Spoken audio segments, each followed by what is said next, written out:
Saudi আরবের সাথে আমাদের বাংলাদেশের ইতিহাসে প্রথমবারের মতো এগ্রিমেন্ট হচ্ছে, প্রবাসী শ্রমিকদেরকে নিয়ে এমপ্লয়মেন্ট নিয়ে এগ্রিমেন্ট হচ্ছে। এই এগ্রিমেন্টের চেষ্টা বিগত সরকারের আমলে অনেকবার করা হয়েছে, হয় নাই। ভারত বা পাকিস্তানের সাথেও এগ্রিমেন্ট নাই, বাংলাদেশের সাথে এগ্রিমেন্টটা হতে যাচ্ছে। হলে আমাদের সৌদি আরবে যারা শ্রমিক ভাই বোনরা আছেন তাদের নিরাপত্তা এবং সুরক্ষা আরও বৃদ্ধি পাবে আমরা বিশ্বাস করি। আমরা রিইন্টিগ্রেশনে কিছু কিছু প্ল্যান নিয়েছি, আমরা প্রসেসটা অনেক সিম্পলিফাই করেছি মিনিস্ট্রির মধ্যে, যাতে আপনাদের ভোগান্তি হয়রানি কম হয়। সম্পূর্ণ ডিজিটালাইজেশন করেছি। আপনারা নতুন করে বিদেশে আপনারা গেলে বা আপনাদের আত্মীয় স্বজন গেলে আপনারা এই সুবিধাটা বুঝতে পারবেন। তারপরে বিমানবন্দরে তো জানেন কী ব্যবস্থা আমরা নিয়েছি এখানে। তো আমাদের কখনো মনে হয় না যে এই ব্যবস্থাগুলো নিলাম খুশি আছি, যে আমার মন্ত্রণালয়ের মানুষজন জানে আমি খালি রাগই করি, আরও হচ্ছে না কেন, আরও হচ্ছে না কেন, খুব সারাক্ষণই ওনাদেরকে বকা দিই, পরে খুবই খারাপ লাগে।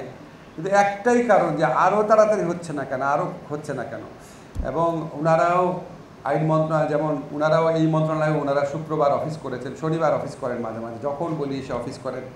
আপনাদের প্রতি এই সুযোগে কৃতজ্ঞতা জানাচ্ছি। সত্যি আমি একটা ওয়ান্ডারফুল টিম পেয়েছি আমার মিনিস্ট্রিতে, যতই রাগ করি সত্য হচ্ছে এটা। এবার আমাদের যারা প্রবাসী ভাই বোনরা আছেন, আপনারা প্রবাসী ফিরে এসেছেন, আবার যাওয়ার চেষ্টা করছেন, হয়তো আপনাদের আত্মীয় স্বজন যাবে, বন্ধুবান্ধব যাবে। কয়েকটা কথা আপনাদেরকে বলি, অন্যভাবে নিয়েন না। আপনারা বাইরে যাওয়ার আগে নিজেরা যথেষ্ট প্রস্তুতি নেবেন। আপনাদের কি কোনো ঠকবাজ পাঠাচ্ছে, প্রতারক পাঠাচ্ছে, এটা একটু ভালো করে খোঁজ খবর নেবেন।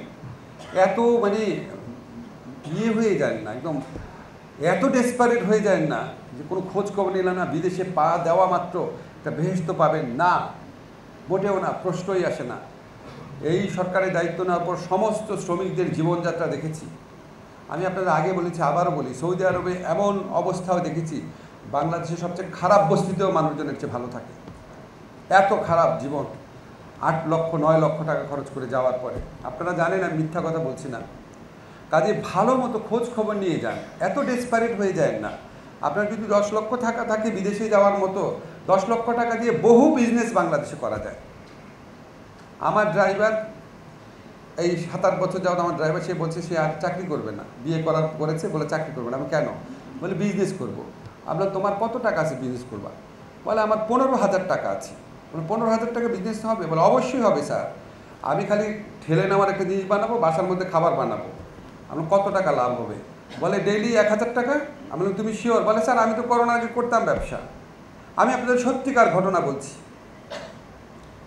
এই দেশে 18 কোটি মানুষ, কত কনজিউমার, ছোট্ট একটা দোকান দিয়ে বসলে কত লাভ হয়। আমি আপনাদের নিরুৎসাহিত করছি না, কিন্তু ডেসপারেট হয়ে যায় না। অনিশ্চিত একটা ভবিষ্যতের দিকে ঝাঁপ মেরে দিলেন 10 লাখ 15 লাখ টাকা খরচ করে। Please don't do it. 10 lakh 15 lakh টাকা থাকলে আপনি এত অসহায় না, একটু বুদ্ধি করেন, দেশে ছোট একটা ব্যবসা করেন।